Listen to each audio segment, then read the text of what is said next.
Hello दोस्तों, अपना ये सेशन स्टार्ट हो रहा है इंग्लिश का, जिसमें हम एलडीसी के रिगार्डिंग बात करेंगे। एलडीसी चाहे वो हाई कोर्ट वाला हो या अधीनस्थ बोर्ड का आरएसएम एसएसबी, दोनों का जो इंग्लिश वाला सिलेबस है वो एकदम कॉमन है, बिल्कुल सिमिलर टॉपिक है। हाँ, क्वेश्चंस में ज़रूर थोड़ा बहुत फ़र्क रहता है, जैसे कि भाई हमारे हाई कोर्ट में 100 क्वेश्चन होते हैं और अधीनस्थ बोर्ड जो है वो 75 क्वेश्चन देता है, तो वो कोई मैटर नहीं करता है। हमें टॉपिक तो सारे ही कवर करने होंगे और दोनों ही एग्ज़ाम्स में जो पैटर्न है वो क्वेश्चंस का बहुत ज़्यादा डिफरेंट नहीं होता है, सिमिलर पैटर्न रहता है। तो देखिए दोस्तों, पहले हम अपना जो सिलेबस का पार्ट है, कौन कौन से टॉपिक हैं, क्या क्या चीज़ें पूछते हैं, वो बात कर लेते हैं। इंग्लिश में आप चाहे किसी भी एग्ज़ाम की बात करें, दोनों में से आप लोगों की 3 स्किल्स चेक की जाती हैं। 3 स्किल्स कौन कौन सी हो सकती है? देखिए, हम बात करते हैं, देखें 3 स्किल्स इंग्लिश की जहां हम बात कर रहे हैं, फिर हम विद टॉपिक भी बात करेंगे। इंग्लिश में 3 स्किल्स आप लोगों की चेक की जाती हैं, जैसे कि बच्चों कुछ पार्ट तो हमारा ग्रामर का होता है, ठीक है, और इसके अलावा कुछ पार्ट हमारा वोकेबलरी कह दीजिए, या आप कह सकते हैं शब्दावली, या फिर हम वर्ड मीनिंग्स कह सकते हैं।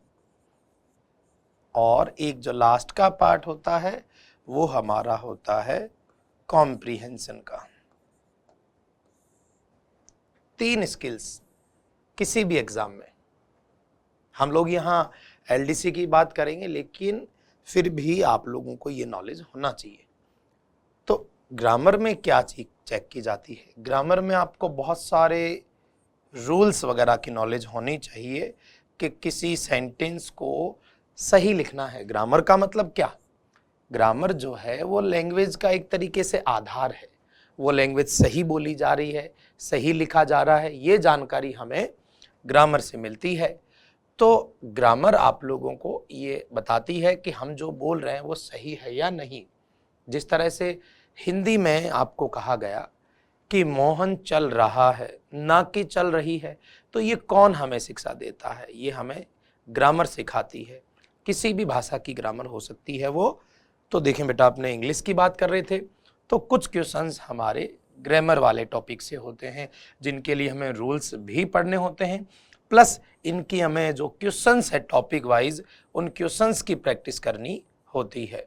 हम लोग कुछ प्रीवियस पेपर्स के क्वेश्चंस की भी हेल्प ले सकते हैं और उसके अलावा अदर मटेरियल्स की भी हेल्प ले सकते हैं। तो ग्रामर के लिए हमको बहुत सारी बेसिक रूल्स की ज़रूरत होगी, जो कि हम देखेंगे। उसके अलावा वर्ड मीनिंग का क्या है? वर्ड मीनिंग वाला जो पार्ट होता है, वैसे तो हमें इनको लर्न करना होता है। जैसे हम बात करें सिनोनिम्स एंटोनिम्स की, जैसे आपके हिंदी में पर्यायवाची होते हैं, ठीक वैसे ही इंग्लिश में अपने सिनोनिम्स होते हैं, सिमिलर वर्ड। उसके अलावा जैसे हिंदी में आपके विलोम शब्द होते हैं, ठीक वैसे ही इसमें अपना एंटोनिम्स होते हैं। तो इनका क्या, और भी बहुत सारी चीज़ें होंगी जिनकी डिस्कस हम लोग जो है अभी सिलेबस वाले पार्ट में करेंगे। उसके अंदर अपना देखिएगा कि वर्ड मीनिंग वाले पार्ट के अंदर जितना भी मटेरियल है वो सारा, उनके लिए हमें किसी रूल की नीड नहीं है। उस सब चीज़ों को हमको लर्न करना होगा। लर्न करना, ये चीज़ें तो चलो रूल्स के अकॉर्डिंग चलती हैं, रूल्स की नॉलेज होनी चाहिए। पर यहाँ जहाँ वर्ड मीनिंग की आप बात करते हैं, तो वर्ड मीनिंग हम लोगों को रेगुलर याद करना होगा। जिस तरह से आप लोग डे बाय डे ग्रामर के कुछ रूल्स डे बाय डे पढ़ते हैं, किसी टॉपिक को लेकर चलते हैं, ठीक वैसे ही वर्ड मीनिंग भी हम लोग रूटीन जो है किसी ना किसी टॉपिक को, किसी ना किसी वर्ड को लेकर डे बाय डे रोज हर पार्ट के कुछ 5 या 10 वर्ड हम लोग लेकर चलने की कोशिश करेंगे। तो ये हमें याद करने हैं डेली। ये भी हमारी क्लास का हिस्सा होगा। क्लास ग्रामर का भी अपना हिस्सा रहेगा रोज का। और लास्ट में जो अपना कॉम्प्रिहेंशन पार्ट लिखा है, कॉम्प्रिहेंशन का वैसे आप अगर अर्थ नहीं जानते हैं तो हम बता दें, समझ, अंडरस्टैंडिंग किसी चीज की। समझ का मतलब आपने कभी कॉम्प्रिहेंशन में देखा हो, पैसेज दिए जाते हैं, चाहे वो हिंदी की बात करो या संस्कृत की बात करें या इंग्लिश की बात करें, कॉम्प्रिहेंशन देने का मतलब, कॉम्प्रिहेंशन की बात यहाँ कर रहे हैं तो हम आप मान के चलें कि पैसेज जैसी चीज़ें, पैसेज जैसे जो पार्ट होते हैं वो इसलिए दिए जाते हैं ताकि आप उस लैंग्वेज की समझ बता सकें उसको। आपको पैराग्राफ दिया जाता है तो पैराग्राफ देकर और उसी में से क्वेश्चन पुटअप करना, ये आपको किस तरह की नॉलेज चेक की जाती है कि आप किसी लैंग्वेज की कितना समझ रखते हैं। जैसे हिंदी का पैसेज अगर आपको दिया जाता है तो हिंदी का पैसेज आप लोगों को थोड़ा आसान लगता है क्योंकि हम लोगों को उसका काफ़ी हद तक अर्थ समझ में आ जाता है।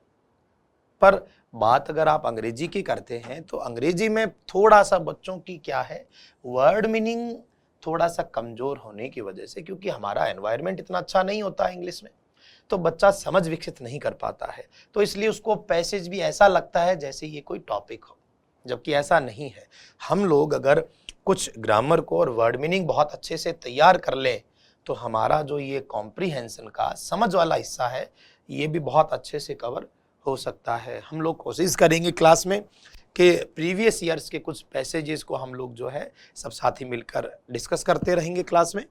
चलिए दोस्तों, अब हम बात कर रहे थे अपने सिलेबस की, ठीक है। तो देखिए ये है अपना इंग्लिश वाले पार्ट की सिलेबस का, तो कौन कौन सा पार्ट अपना ग्रामर से रिलेटेड है और कौन कौन सा पार्ट अपना जो है वर्ड मीनिंग का जिनको याद करना है और कौन कौन सा ऐसा पार्ट है जिसकी हमें प्रैक्टिस करनी है, जैसे कि पैसेज वगैरह होते हैं, तो सबको पहले वन बाय करके अच्छे से समझते हैं। देखिए बच्चों, सबसे पहले हमारा लिखा है इम्प्रूवमेंट ऑफ सेंटेंसेस। इम्प्रूवमेंट का मतलब आप जानते हो, सुधार करना। सेंटेंस को सुधार करने के लिए आप लोगों को उसकी ग्रामर का अच्छे से नॉलेज होना चाहिए।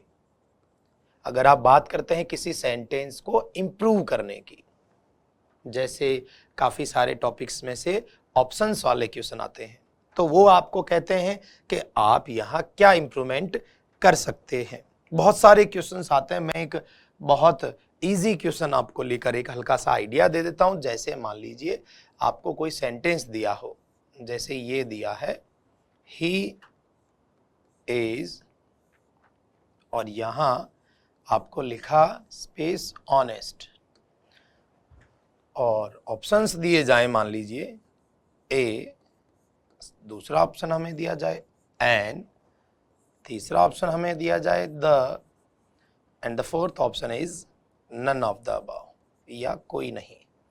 तो ये एक हल्का सा आइडिया दिया है कि इम्प्रूवमेंट के क्वेश्चन किस तरीके से, तो ये ऑप्शंस वाले क्वेश्चन है, वो कहते हैं कि आप यहाँ क्या करना चाहते हैं। हालांकि अगर इस क्वेश्चन की बात करें तो आपको अगर ग्रामर के बेसिक्स बहुत अच्छे से क्लियर हैं तो आपको ये कोई टिपिकल क्वेश्चन नहीं लगता है। जैसे हम लोगों ने कहा ही इज ऑनेस्ट, क्योंकि ऑनेस्ट जो कि अभी हम जानकारी आगे लेंगे, फिर भी अगर डिस्कशन चल रहा है तो मैं बता दूं कि ऑनेस्ट एडजेक्टिव है, ठीक है, क्योंकि ये जो वर्ड है ये इस प्रोनाउन के लिए, ही के लिए आ रहा है, तो ये एडजेक्टिव है और हमसे ये पूछ रहे हैं कि आर्टिकल क्या आएगा। तो आपको ध्यान होना चाहिए, हालांकि हम अभी टॉपिक के बारे में ज़्यादा बात नहीं कर रहे हैं, पर एक क्वेश्चन का फॉर्मेट बताया है कि ये यहाँ सिर्फ एडजेक्टिव है और सिर्फ एडजेक्टिव के लिए आर्टिकल्स का यूज कभी भी नहीं होता। Then the correct answer is D, none. खैर, हम हमारे मुद्दे पर आते हैं वापस कि हमारा जो पार्ट है कि इम्प्रूवमेंट ऑफ सेंटेंसेस, तो सेंटेंस का इम्प्रूवमेंट हम तब कर पाएंगे जब ग्रामर की रूल्स की नॉलेज हो। तो ये देने का मतलब है कि लगभग ग्रामर के काफी सारे टॉपिक्स जो है वो हमें पढ़ने होंगे। अगला देखिए बेटा क्या है, टेंसेज या सीक्वेंसेस ऑफ टेंसेज। टेंस का सवाल कैसा आता है, देखिए टेंस के क्वेश्चन हम लोग ऐसा ले सकते हैं कि हम लोग बात कर रहे हैं कि टेंस या सीक्वेंस ऑफ टेंस की बात कर रहे हैं। टेंस के क्वेश्चन हम लोग स्कूल में जैसा टेंस पढ़ते थे उस समय ट्रांसलेशन आता था। मोहन खाना खाता है, राम स्कूल जाता है, तो वो सारे फॉर्मेट स्कूल तक के सीमित थे। क्योंकि अब ये स्तर अपना बहुत अच्छा है, कंपटीशन लेवल की जहां बात हो रही है, तो हम बात करेंगे कि टेंस के क्वेश्चन जो आते हैं वो आते हैं इस टाइप से। Correct form of the verb, किसी वर्ब का करेक्ट फॉर्म। टेंस के क्वेश्चन, जैसे आपको एक सिंपल सा क्वेश्चन दिया, ही स्पेस हियर लास्ट नाइट, आपको वर्ब से रिलेटेड क्वेश्चन पुटअप किए जाते हैं और फिर वही अपने कोई सिंपल से 4 ऑप्शन आपने लिखा, कम, केम,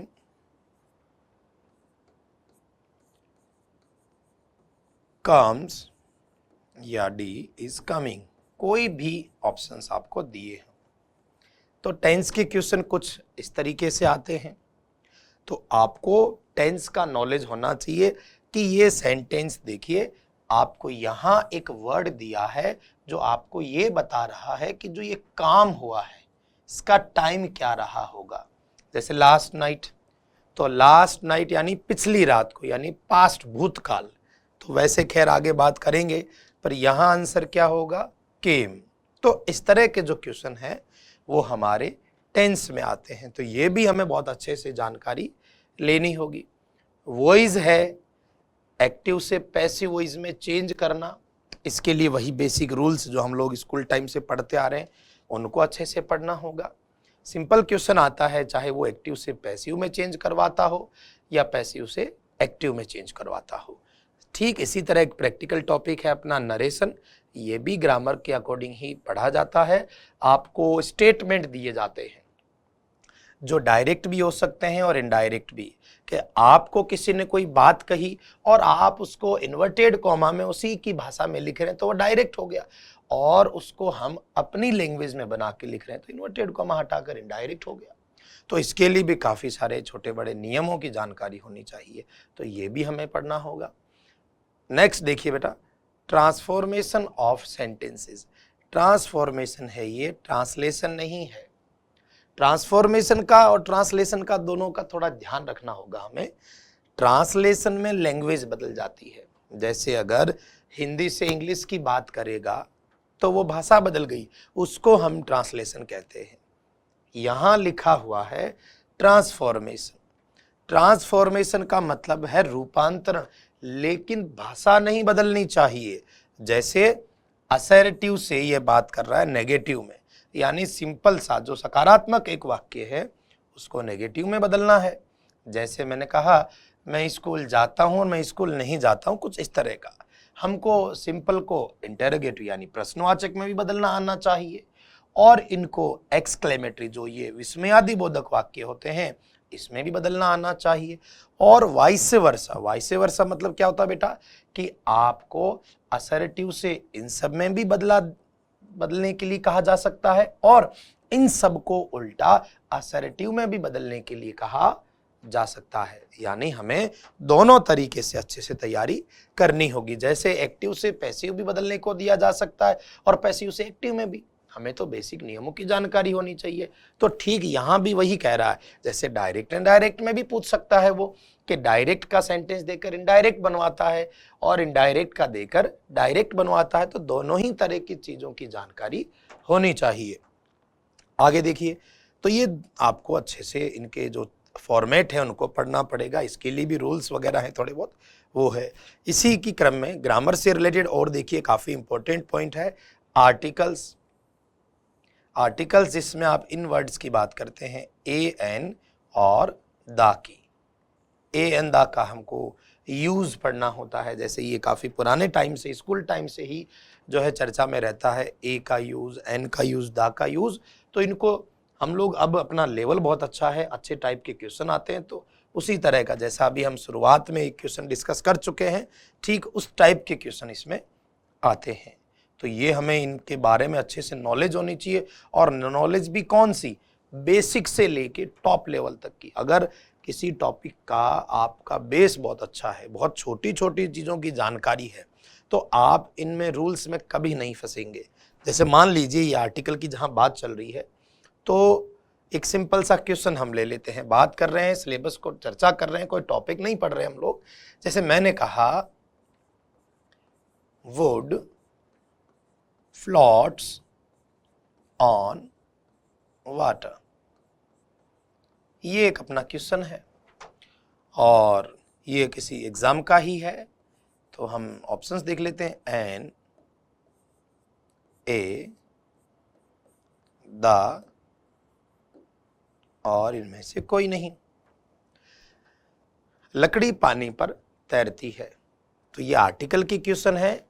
हमारा स्तर अच्छा होना चाहिए, बेसिक चीज़ों की जानकारी बहुत अच्छी होनी चाहिए, तब जाकर कहीं हम लोग इस जो है कंपटीशन से आगे बढ़ पाते हैं। तो देखिए यहाँ बात कर रहा है वुड की, क्योंकि वुड जो कि लकड़ी है, ये ध्यान रखें अनकाउंटेबल होती है, और यूजुअली सामान्य तौर पर जितने भी जो ये अनकाउंटेबल हैं या जो प्लूरल नाउन होते हैं उनके पहले आर्टिकल आता ही नहीं है, तो करेक्ट आंसर होगा नन। तो इस तरह के क्वेश्चन हमें जो है पूछे जा सकते हैं। हालांकि क्वेश्चन का लेवल कैसा भी हो, अगर आपका बेसिक बहुत अच्छा है तो कहीं कोई दिक्कत नहीं है हमें इन चीज़ों को, क्वेश्चंस को समझने में। आगे देखिएगा बेटा, डिटर्मिनर्स दिए हुए हैं। डिटर्मिनर्स के बारे में आप अगर नहीं जानते हो तो बता दूं, जिस तरह से ए एन दा है, बिल्कुल ठीक यही परिवार डिटर्मिनर ही होता है। ये दोनों ग्रामर का एक अपना बहुत अच्छा टॉपिक होता है, जिसको आप एडजेक्टिव नाम से जानते हैं। एडजेक्टिव टॉपिक इसी से रिलेटेड हैं ये डिटर्मिनर और आर्टिकल। ध्यान रखें आर्टिकल भी एडजेक्टिव का ही पार्ट होता है। और ये जो डिटर्मिनर्स आप बोलते हो, डिटर्मिनर्स मतलब आप ये कह सकते हैं संख्या मात्रा बताने वाले शब्द। जैसे आपने कभी नाम सुना हो सम, एनी, फ्यू, लिटिल, ये सारे जो पार्ट हैं इन सब को हम लोग जो है डिटर्मिनर्स बोलते हैं। ठीक इसी का परिवार ये है। तो ये दोनों ही हमें जैसे डिटर्मिनर्स से रिलेटेड काफ़ी ज़्यादा क्वेश्चन जो है चर्चा में रहते हैं। जैसे हम लोग एक सिंपल सा क्वेश्चन देख लेते हैं। देखिए अगर डिटर्मिनर की बात करता है तो जैसे मान लीजिए ये ही एक question, students give the correct answer, ये कोई क्वेश्चन है। ऑप्शंस देख लीजिएगा, few, a few, little, uh little. तो हमको यहाँ अच्छे से जानकारी होनी चाहिए कि यहाँ आपसे पूछ रहे हैं कि ऑप्शंस क्या होंगे, फिल इन द ब्लैंक्स की बात कर रहा है। ये भी किसी आपकी लेवल का एलडीसी ग्रेड का ही प्रीवियस पेपर का क्वेश्चन है कि इतने स्टूडेंट्स ने करेक्ट आंसर दिया। अब यहाँ सबसे पहली चीज़ कि स्टूडेंट्स जो होते हैं इनकी संख्या होती है, मीन्स इनका नंबर होता है, इनको गिन सकते हैं, क्वांटिटी नहीं होती। और ये जो दोनों वर्ड हैं ये तब यूज होते हैं जब कोई ऐसा नाउन हो जिसको गिना नहीं जा सकता, तो इन दोनों का तो चांस ही नहीं होता। बचे हमारे पास दो ऑप्शन, केवल फ्यू और ए फ्यू। केवल फ्यू तब आता है जब सेंटेंस में कोई स्पेशल इंडिकेशन हो कि हाँ इसलिए संख्या बिल्कुल नहीं है, तो the best answer is a few, और यही इसका करेक्ट आंसर है कि कुछ स्टूडेंट्स ने। तो ये एक आधार है, हालांकि हमको जब इनके बारे में बहुत अच्छे से जानकारी होगी तो पढ़ पाएंगे। तो इस तरह के क्वेश्चंस जो हैं डिटर्मिनर से पूछे जाते हैं। एंड लास्ट में देखिए इसी तरह का एक अच्छा टॉपिक दिया हुआ है, प्रीपोजिशंस। प्रीपोजिशंस मीन्स क्या, हमारे प्रीपोजिशन में सवाल आते हैं, जैसे आपने कभी सुना हो इन, ऑन, एट, फ्रॉम, बाय, कुछ इस तरह के क्वेश्चन वो प्रीपोजिशन से रिलेटेड आते हैं। जिस तरह से एक एग्जांपल आप देख लीजिए बेटा, हमने लिखा ही केम हियर और यहां दिया हुआ है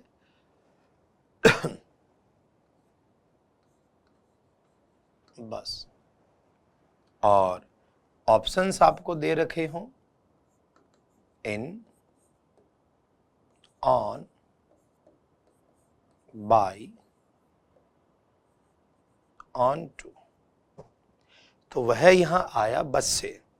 तो जब यहां हमें नॉलेज होना चाहिए कि किसी व्हीकल से जब हम आना जाना करते हैं या आते हैं या जाते हैं तो हम यूज करते हैं बाई का। हाँ, बाई चांस अगर ये ऐसा होता कि कोई और वर्ड होता, आप यहां लिखते द बस, ऐसी सिचुएशन में फिर हम यहां तो बाई लिख सकते हैं, पर ऐसी सिचुएशन में जब द आ रहा होता तो यहां बाई का यूज नहीं करते, हम लोग फिर ऑन या फिर इनका यूज कर सकते थे। पर वही बात है, इनके लिए भी हमें बेसिक चीजों की जानकारी होनी चाहिए। तो प्रीपोजिशंस का भी काफी अच्छा हिस्सा रहता है ग्रामर वाले पार्ट में। अब चलते हैं, देखिए आगे अपना काम है नेक्स्ट ग्रामेटिकल पार्ट में ही चल रहा है, करेक्शन ऑफ सेंटेंसेस इंक्लूडिंग, कि हमें सेंटेंस करेक्ट करने होंगे। वही बात है कि आपको इंप्रूव भी करना और करेक्ट भी करना, मीन्स कि आपको अच्छे से नॉलेज होनी चाहिए ग्रामर की। टॉपिक दे रखे हैं, देखिए सब्जेक्ट वर्ब एग्रीमेंट।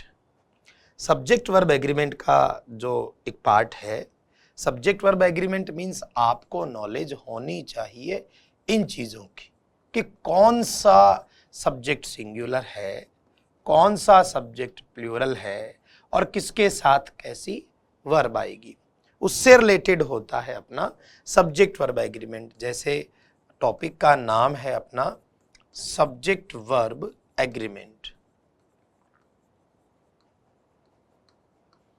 तो सब्जेक्ट किसे बोलते हैं, हिंदी में जैसे आप इसको कर्ता बोलते हैं, पर एक्चुअली ग्रामर में आप जिनको नाउन या प्रोनाउंस बोलते हो यही अपने सब्जेक्ट होते हैं। तो इनके साथ वर्ब का एग्रीमेंट, एग्रीमेंट मीन्स कि आपका सब्जेक्ट सिंगुलर है तो वर्ब भी सिंगुलर होनी चाहिए, और सब्जेक्ट प्लूरल है तो वर्ब भी प्लूरल होनी चाहिए। तो ये सिंगुलर प्लूरल से रिलेटेड कुछ रूल्स का कलेक्शन होता है, उसको हम सब्जेक्ट वर्ब एग्रीमेंट बोलते हैं। और ये टोटली जो है नाउन प्रोनाउन से रिलेटेड है, और हम जानकारी लेते हैं कब सिंगुलर वर्ब आती है और कब प्लूरल वर्ब आती है। तो ये चीजें अपने जो है सब्जेक्ट वर्ब एग्रीमेंट में पूछी जाती है। नेक्स्ट अपना है डिग्रीज ऑफ एडजेक्टिव्स। देखिए आप लोगों के एडजेक्टिव्स की बात कर रहे हैं यहाँ, डिग्रीज ऑफ एडजेक्टिव्स। तो एडजेक्टिव जो है वो आप लोगों के लिए काफी इंपॉर्टेंट टॉपिक हो सकता है पूरा। क्यों? क्योंकि इसमें से बहुत क्वेश्चंस भी पूछे जाते हैं, क्योंकि इसी के बहुत अलग अलग नाम से अपने टॉपिक दिए हुए हैं। मैं अगर इनको एक साथ बताना चाहूं तो देखिए एडजेक्टिव्स, आप हिंदी में जिनको विशेषण कहते हैं उनकी बात करेंगे, अभी सिर्फ नाम बता रहे हैं हम। तो एडजेक्टिव का ही पार्ट होता है अपना डिटर्मिनर्स, जो कि आप लोगों के सिलेबस में इंडिविजुअल दे भी रखा है, तो ये भी इसी के अंतर्गत आते हैं। एक अपना आपने नाम सुना हो आर्टिकल्स की बात करते हैं, तो आर्टिकल्स भी इसी का हिस्सा होता है, ये भी आपके आर्टिकल एडजेक्टिव्स का ही हिस्सा है। इसके अलावा अभी जो नाम दिया है इन्होंने सिलेबस में, डिग्री, डिग्री का एडजेक्टिव से क्या संबंध है? देखिए बेटा, जिस तरह से वर्ब होती है, और वर्ब के अलग अलग रूप होते हैं, वर्ब की फर्स्ट फॉर्म होती है, वर्ब की सेकंड फॉर्म होती है, वर्ब की थर्ड फॉर्म होती है। जैसे हम कोई भी एग्जांपल ले लेते हैं, मान लीजिए प्ले, प्लेड, थर्ड भी प्लेड है। मैं ये नहीं कह रहा हूं कि कंप्लीट फॉर्म्स, पर यूजुअली हम बात कर रहे हैं कि किसी वर्ब की अलग अलग फॉर्म होती है, अलग अलग रूप होता है, और किसी वर्ब के कौन सी फॉर्म को कहां यूज करना है वो हमें सिखाता है टेंस। तो जो वर्ब का टेंस से लिंक है, ठीक वैसे ही हम बात कर रहे हैं डिग्रीज की। तो देखिए एडजेक्टिव्स जो होते हैं, जो क्वालिटी बताते हैं, उनके भी तीन अलग अलग रूप होते हैं। जैसे आप एग्जांपल ले लेते हैं, कोई भी टॉल लिया मैंने किसी का क्वालिटी टॉल, तो इसका भी सेकंड फॉर्म टॉलर और थर्ड फॉर्म होगा टॉलेस्ट। तो किसी भी वर्ब के जो अलग अलग रूप हैं उनकी जानकारी हमें सिखाता कि कहाँ काम में लेना है वो टेंस। ठीक वैसे ही हर एडजेक्टिव के 3 अलग अलग फॉर्मेट होते हैं जिनको positive degree, comparative degree, superlative degree कहते हैं। इनको कहाँ यूज करना है, एडजेक्टिव की कौन से फॉर्म को कहाँ यूज करना है, ये जानकारी हमें देती है डिग्री। तो डिग्री मतलब कि लेवल एडजेक्टिव्स का। तो डिग्री से रिलेटेड क्वेश्चन, तो एडजेक्टिव के ये 3 टॉपिक हैं। इसका मतलब ग्रामर में काफी अच्छा वेटेज जो है आपका एडजेक्टिव का रहता है। चलिए आगे बात करते हैं। आगे दिया हुआ है कनेक्टिव्स। कनेक्टिव्स को आप इस नाम से भी जान सकते हैं, कंजक्शंस। कंजक्शंस यानी कि कनेक्ट करने वाले। कनेक्ट करने वाले जैसे आपने कुछ एग्जांपल्स देख लेते हैं। देखिए, एंड हो या बट है, और है, इफ है, यट है, या ऐसे बहुत सारे। तो इन सब की जानकारी जो है वो कंजक्शंस टॉपिक या कनेक्टिव्स टॉपिक के अंतर्गत आपसे पूछता है। हालांकि बहुत ज्यादा क्वेश्चंस तो इससे रिलेटेड नहीं पूछे गए हैं पिछले पेपर्स में, फिर भी इसका वेटेज भी अपने रहता है। और रॉन्गली, वर्ड्स रॉन्गली यूज्ड, कुछ शब्द ऐसे जो कि गलत यूज किए हुए हैं, इनमें से रिलेटेड अभी तक हम लोग पिछले पेपर्स को अगर ऑब्जर्व करते हैं तो स्पेलिंग मिस्टेक्स के भी काफी क्वेश्चंस इससे रिलेटेड दिए होते हैं, जिनकी चर्चा हम आने वाले क्लासेस में करेंगे। तो देखिए, यहां से स्टार्टिंग से लेके ये पूरा हिस्सा यहां तक, ये सब हमें ग्रामर का पार्ट करवाता है। यानी अगर हम ग्रामर के रूल्स को अच्छे से देखें तो हमारा ये वाला पार्ट अच्छे से कंप्लीट हो जाता है। अब बाकी बचा पार्ट देखिए हमारा सिनोनिम्स, एंटोनिम्स है। सिनोनिम्स यानी सिमिलर वाले वर्ड जो किसी शब्द का समान अर्थ रखते हैं, यानी पर्यायवाची जिनको कहते हैं वो। और एंटोनिम्स, एंटोनिम्स यानी विलोम शब्द जिसको कहते हैं, अपोजिट वर्ड कहते हैं। तो ये जो पार्ट हैं, इसके अलावा सिनोनिम एंटोनिम के अलावा वन वर्ड दिया हुआ है।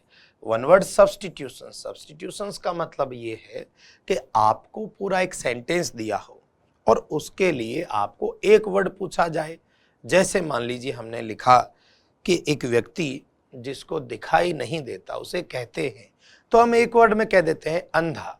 ठीक वैसे ही जैसे आपसे कोई हिंदी में पूछे कि हमें जो शिक्षा देता है वो कहलाता है शिक्षक, तो ठीक वैसे ही अंग्रेजी में एक सब्स्टिट्यूशन, एक सेंटेंस के लिए एक वर्ड लिखना वो वन वर्ड सब्स्टिट्यूशन कहलाता है। जैसे हमने अभी हिंदी में एग्जांपल, तो इनको भी याद करना होगा। बात करते हैं प्रीफिक्स सफिक्स की। प्रीफिक्स सफिक्स, जैसे हिंदी में उपसर्ग प्रत्यय होते हैं, उपसर्ग प्रत्यय की तरह ही अंग्रेजी में अपना प्रीफिक्स और सफिक्स का पार्ट होता है।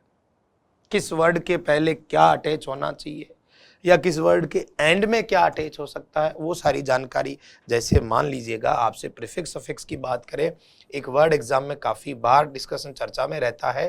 जैसे मान लीजिए हमने लिखा रेगुलर,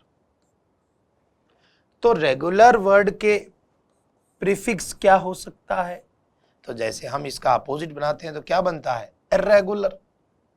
या फिर मान लीजिए रेगुलर में हम जो सफिक्स बाद में जोड़ सकते हैं, एलवाई रेगुलरली होता है।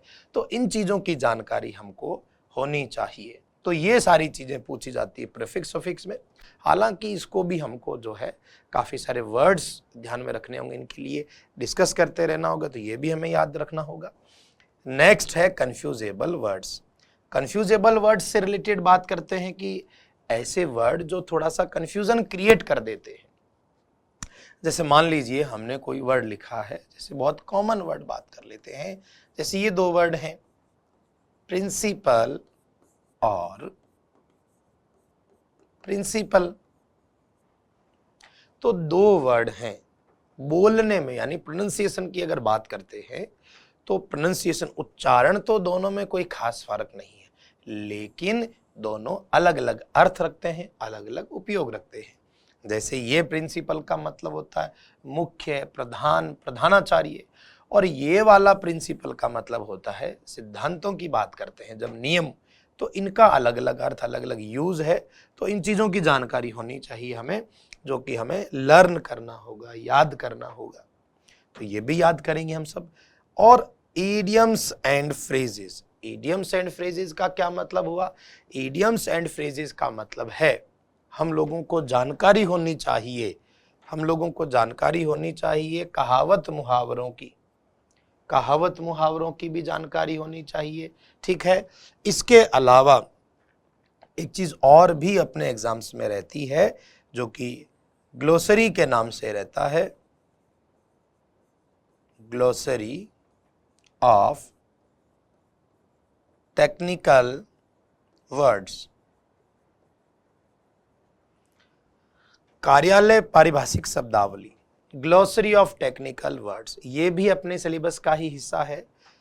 सरकारी कार्यालयों में या आप जब नौकरी ज्वाइन करेंगे तब कौन से शब्द का क्या इस्तेमाल रहता है उसकी जानकारी। जैसे कि एक कॉमन वर्ड हम ले लेते हैं, जैसे कभी चर्चा में आपने रहता होगा कर्मचारी को अचानक अवकाश चाहिए, तो उसके लिए सरकार ने जो है प्रदान किए हुए आकस्मिक अवकाश, जिनको आप कैजुअल लीव कह देते हैं, CL कह देते हैं। तो वो क्या होता है, मोशन क्या है, नो कॉन्फिडेंस मोशन क्या है। तो ये ग्लोसरी ऑफ टेक्निकल वर्ड्स जो है ये काफ़ी इंपॉर्टेंट पार्ट है।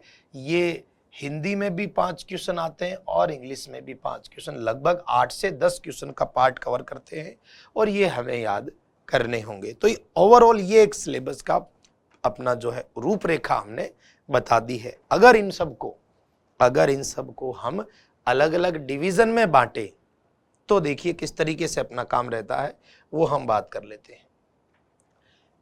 हमारा इसमें से ग्रामर का भी पार्ट है,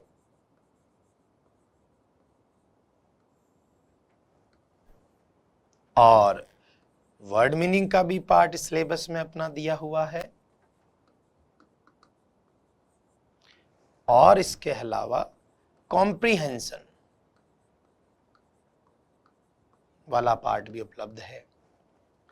तो हमारे किसी भी लेवल की बात करते हैं, अगर हमारे क्वेश्चन आने हैं, मान लीजिए 100% पेपर आ रहा है अपना इंग्लिश का, क्वेश्चंस की बात नहीं कर रहे हैं, क्वेश्चंस तो किसी में 100 आते हैं, किसी में 75 आते हैं, पर किसका वेटेज कितना है, प्रीवियस पेपर्स में कितना मटेरियल पूछा गया है, उसकी अगर बात की जाए तो देखिए अगर 100% पार्ट इंग्लिश का है, या मान लीजिए जितने भी हों, तो परसेंटेज वाइज हिस्सा किसका कितना रहता है।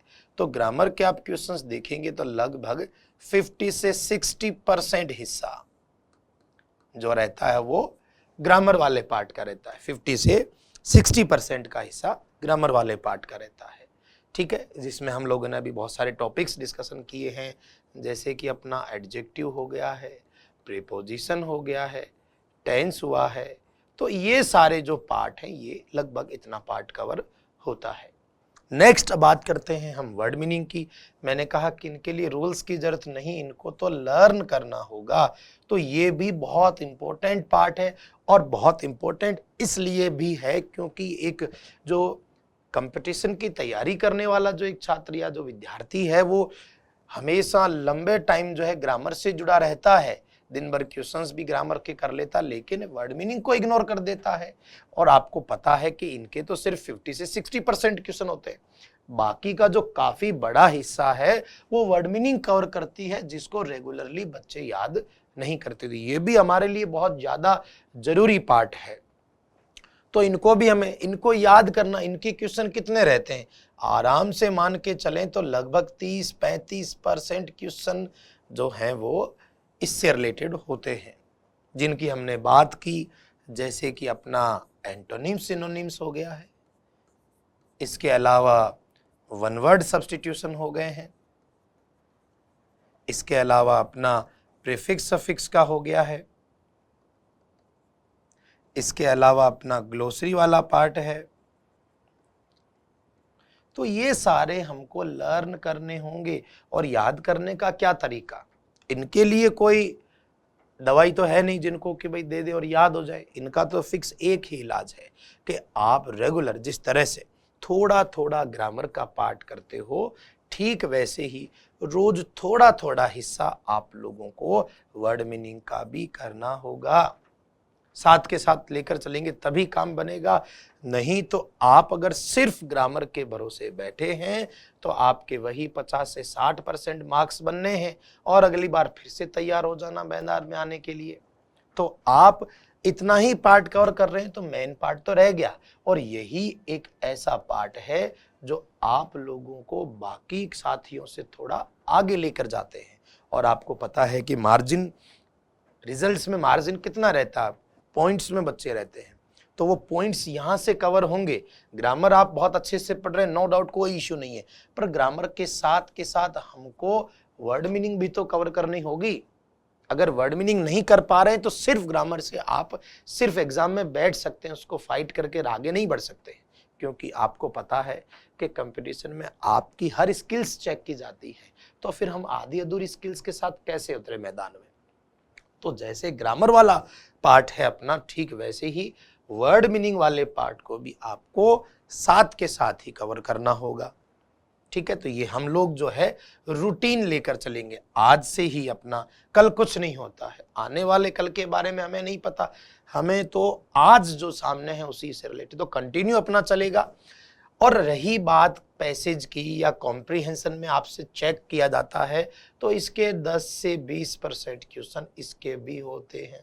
पैसेज आपसे पूछे जाते हैं, पैसेज में आपसे कुछ क्वेश्चन आंसर पूछे जाते हैं, और क्वेश्चन आंसर के अलावा पैसेज में से थोड़ी बहुत जानकारी आपकी वर्ड मीनिंग की भी चेक की जाती है कि यार पैसेज में ये वर्ड है, इसका दूसरा सिनोनिम बताओ पैसेज में से।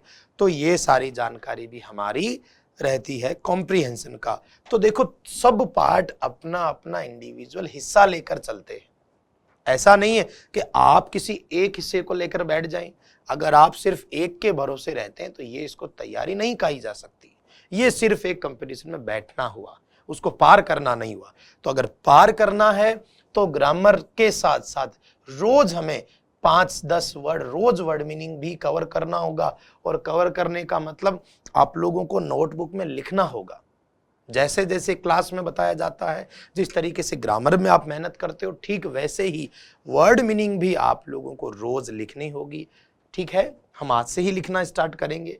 और रही बात पैसेज की, तो पैसेज का आपका प्रीवियस पेपर्स के कुछ पैसेज पहले सॉल्व करके देख सकते हैं, फिर उसके बाद हम और भी अनसीन पैसेज की प्रैक्टिस कर सकते हैं। तो ये रहा एक अपना हल्का सा एक परिदृश्य कह सकते हैं कि अपना एक रूपरेखा जो रहती है सिलेबस की, कि इतने सारे टॉपिक हैं। इन सब टॉपिक्स में कॉमन बात वही है कि कुछ ग्रामर वाले टॉपिक हैं, कुछ वर्ड मीनिंग का हिस्सा पास करना है। चलिए अब बात करते हैं अपने आगे। तो हमने कहा ग्रामर, कि ग्रामर का नॉलेज होना चाहिए। अब ग्रामर का नॉलेज होना चाहिए तो ग्रामर के बारे में बात करते हैं। आपको ध्यान है कि हम जहां इंग्लिश की बात कर रहे हैं, इंग्लिश जो है वो सब्जेक्ट नहीं है, वो क्या है, लैंग्वेज। क्या है, अपनी लैंग्वेज है। तो लैंग्वेज जो है उसको सीखने के लिए, जैसे आप लोगों का जन्म हुआ, तो ऐसा तो है नहीं कि जन्म होते ही हमने किसी भाषा को बोलना सीख लिया। भाषा सीखने के लिए एनवायरनमेंट चाहिए, आसपास हम लोगों को बोलते हुए सुनते हैं। एक बच्चे को कैसे सिखाया जाता है, बच्चा जब जन्म लेता है तो स्टार्टिंग में वो आसपास की चीज़ों को ऑब्जर्व करता है, वो सुनता है कि कौन क्या कहता है, और सुनकर फिर वो धीरे धीरे उन चीज़ों को याद करके बोलने की कोशिश करता है, तब जाकर उसकी तैयार होती है लैंग्वेज। अब हम बात कर रहे हैं इंग्लिश लैंग्वेज की। इंग्लिश लैंग्वेज का अपने यहाँ माहौल ज़्यादा रहा नहीं है, तो यहाँ इसको तैयार करने के लिए हमको काफ़ी मेहनत करनी होती है। देखिए, लैंग्वेज का मतलब हम आपस में जब बातचीत करते हैं तब बोलते क्या है, हम बोलते हैं वाक्य यानी सेंटेंसेस।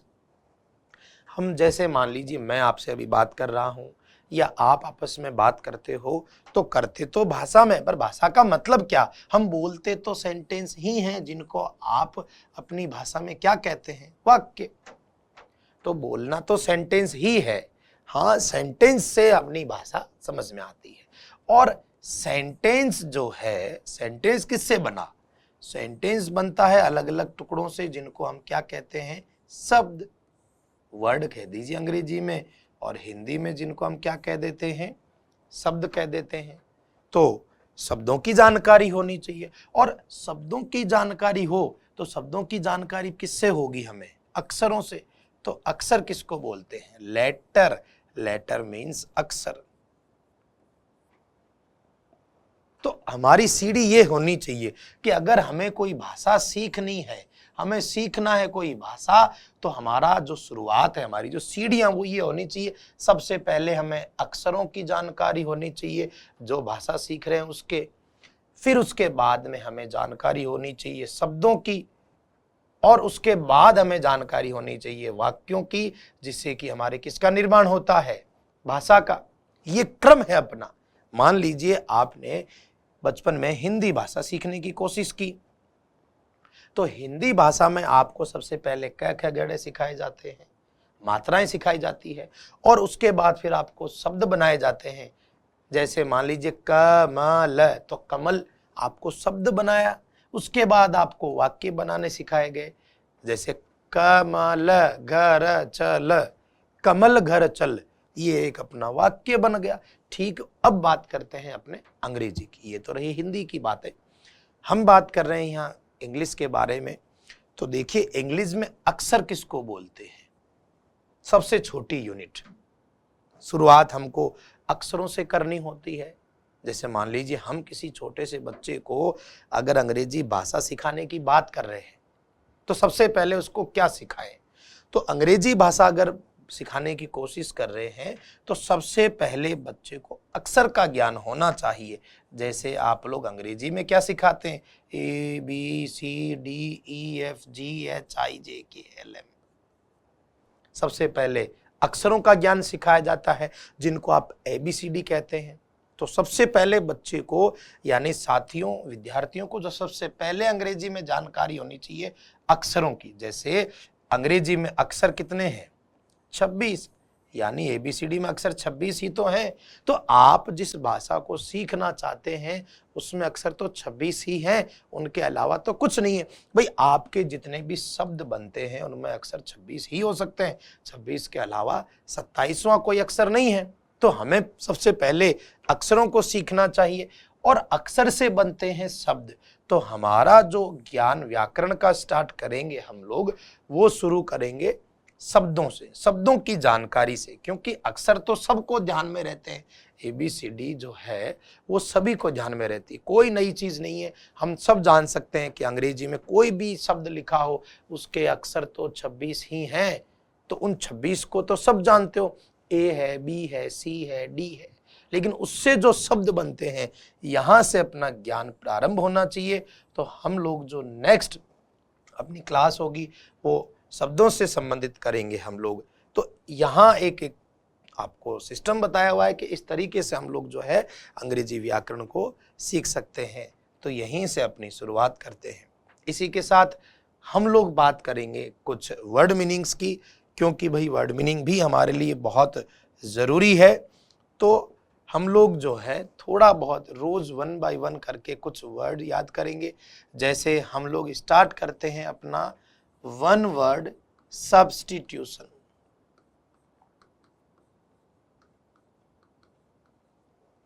वन वर्ड सब्स्टिट्यूशन, क्योंकि इसके भी 4-5 क्वेश्चंस रहते हैं परीक्षा में।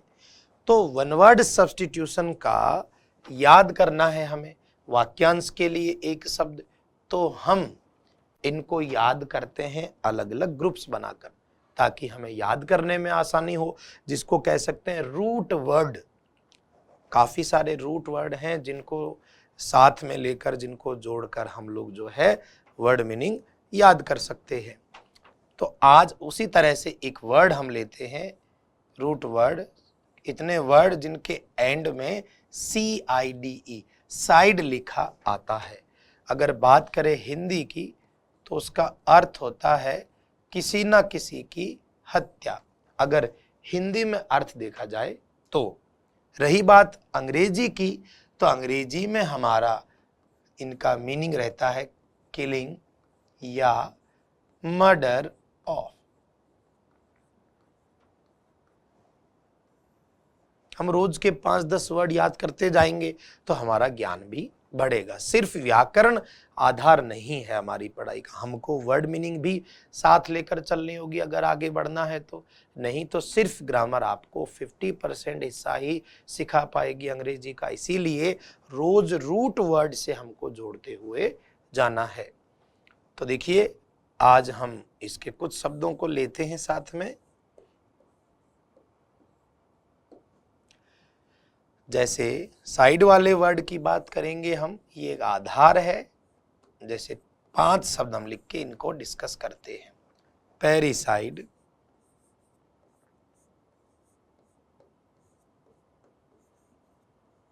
पेट्रिसाइड,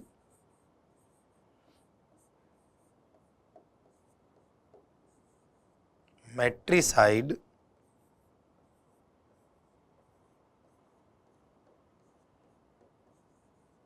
सोरोरिसाइड,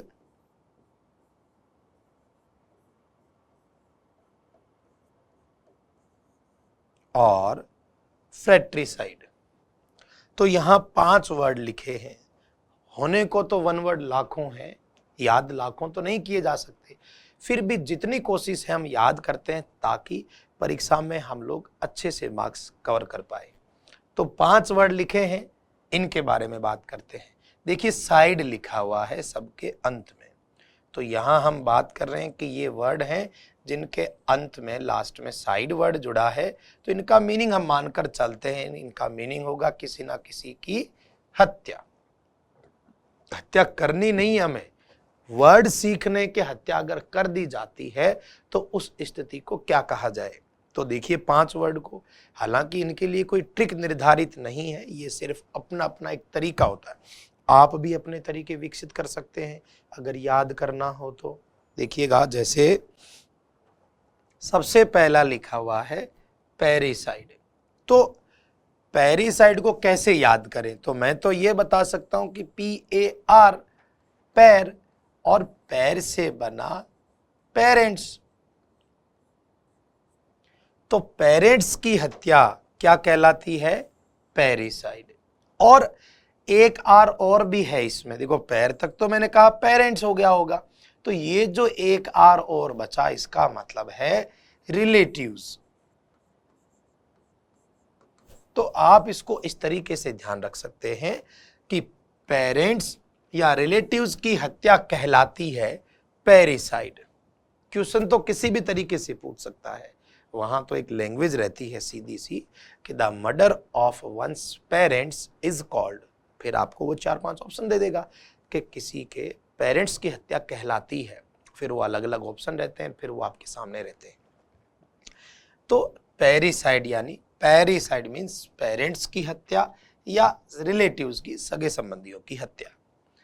आगे परिवार से शुरू कर रहे हैं हम लोग हत्याएं, और आगे बढ़ेंगे तो आसपास वाले जितने भी होते हैं जो इंपॉर्टेंट है उन्हीं की बात कर रहे हैं। यहाँ हम लोग कोई पेरिसाइड या ये जो शब्द लिखे हुए हैं साइड वाले, ऐसे लाखों शब्द होते हैं, इनका कोई अंत नहीं होता, लेकिन हमें तो सिर्फ उनकी बात करनी है जो रिपीटेडली परीक्षाओं में पूछे जाते हैं, क्योंकि वही याद किए जा सकते हैं। लाखों शब्दों को याद करना आसान नहीं है, हो सकता है संभव हो पर आसान नहीं, क्योंकि हमें और भी बहुत सारी चीजें पढ़नी होती है।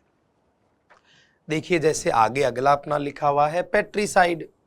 तो PA पा, भाई पा से मुझे जो परिवार में शब्द ध्यान आता है वो है पापा, यानी कि पिता की हत्या। तो पिता की हत्या कहलाती है पेट्रिसाइड। फिर देखिए आगे MA मतलब मां, मेट्रिसाइड। मेट्रिसाइड मतलब क्या, MA मां, मां यानी मां की हत्या यानी मातृ हत्या।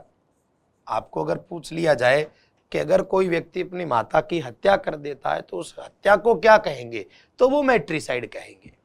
या फिर जैसे देखिए अगला अपना शब्द है सोरोरिसाइड। तो S फॉर सिस्टर, ये कोई तरीका नहीं है, मैं सिर्फ एक आधार बता रहा हूं कि इस तरीके से हम लोग थोड़ी सी मदद कर सकते हैं अपने आप की इन सबको याद रखने में कि S फॉर सिस्टर, कि सोरोरिसाइड का मतलब क्या है, सिस्टर की हत्या। फिर देखिए आगे बात करते हैं। तो अब मम्मी पापा, पापा अलग, मम्मी अलग, बहन अलग, अब बच्चा कौन, भाई। तो फ्रे संस्कृत में शब्द होता है भ्राता, ठीक वैसे ही फ्रेट्रीसाइड का मतलब होता है ब्रदर की हत्या, भाई की हत्या। तो ये है अपने 5 शब्द, वन वर्ड सब्स्टिट्यूशन हम स्टार्ट कर रहे हैं साथ के साथ ग्रामर के। तो 5 वर्ड को हम डिस्कस कर ले। इनको याद करने का एक ही तरीका है, इनको लिखा जाए और थोड़ा सा बोलकर इनको डिस्कस किया जाए, बस। रटना नहीं होता है इनको कि आप लाइन बाय लाइन रट ले, नहीं। याद करने का मतलब ये है कि इनको एक दो बार अच्छे से समझ लिया और उसके बाद फिर हम लोग परीक्षा के टाइम रिवाइज कर लें। ऑप्शंस में हमारे पास जब 4 ऑप्शन रहते हैं तो देखकर हल्का सा अनुभव लगे, आइडिया लगे कि यार ये वाला है, उसी को याद करना बोलते हैं। बाकी तो सब रटना है, रटा हुआ ज्यादा लंबे समय तक नहीं चलता है। तो इनको आराम से तसल्ली से हम देख सकते हैं कि पैर पेरेंट्स की हत्या, पा फादर की हत्या, ये माँ मदर की हत्या, ये एस सिस्टर की हत्या, ये एफ आर ब्रदर की हत्या। तो ये 5 शब्द कम से कम हम रोज सीख सकते हैं। देखिए ये हो गए 5 शब्द। आप लिखना चाहें तो वीडियो को पॉज करके जो है लिख सकते हैं। अब आगे बढ़ते हैं। देखिए और इसके अलावा हमारे लिए बहुत काम के शब्द होते हैं ग्लोसरी ऑफ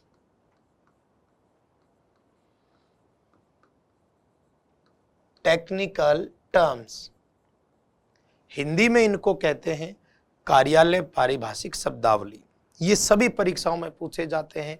मान लीजिए किसी परीक्षा में अगर अंग्रेजी नहीं आती है तो ये हिंदी में पूछ ली जाते हैं। जैसे एसआई की परीक्षा है या पहले कांस्टेबल की होती थी तो उनमें अंग्रेजी नहीं आती, तो उनमें ये हिंदी में भी पूछ लिए जाते हैं। हिंदी से अंग्रेजी अर्थ पूछ लिया जाता है और अंग्रेजी से हिंदी अर्थ पूछ लिया जाता है। तो ये शब्द भी हमें अच्छे से जानकारी में होने चाहिए। तो इनको भी वही बात है, कार्यालय पारिभाषिक शब्दावली। सरकारी कागजों में, कार्यालयों में या सरकारी आंकड़ों में किस शब्द को किस अर्थ में काम में लेते हैं वो होते हैं ये। तो हम इसके भी 5 शब्द लेते हैं। देखिएगा, जैसे मान लीजिए हमने एक शब्द लिखा मोशन। इनको याद करना है। क्वेश्चन कैसे आते हैं, किस तरीके से पुटअप होते हैं, वो क्लास में भी हम डिस्कस कर लेंगे।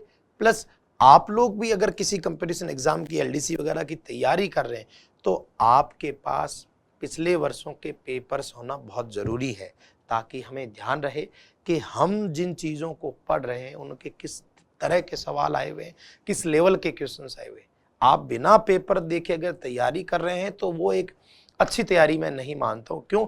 क्योंकि आपको जानकारी ही नहीं है कि किस तरह के सवाल पूछे जा रहे हैं, किस तरह के क्वेश्चन आते हैं। जब तक आप पिछले पेपर्स को स्टडी नहीं करते हैं, ऑब्जर्व नहीं करते हैं, तो फिर आप किसी भी टॉपिक के क्वेश्चंस को लेकर असमंजस में रहेंगे कि यार ये सवाल कैसे आते हैं, ये सवाल कैसे आते हैं। तो पिछले वर्षों के पेपर्स तो हमेशा अपने हाथ में होना चाहिए। बहुत ज़्यादा नहीं तो कम से कम एक पेपर तो अपने पास उपलब्ध हो, ताकि हमें ध्यान रहे कि ये वाला पैटर्न इस तरीके से पूछा जाता है। खैर, हम 5 वर्ड इसके भी साथ में लेके चलेंगे, जैसे कि मोशन हुआ, या फिर इसी से रिलेटेड एक है अपना कट मोशन, तो ये भी एक शब्द याद करना है। एक अपना इसी से रिलेटेड है नो कॉन्फिडेंस मोशन।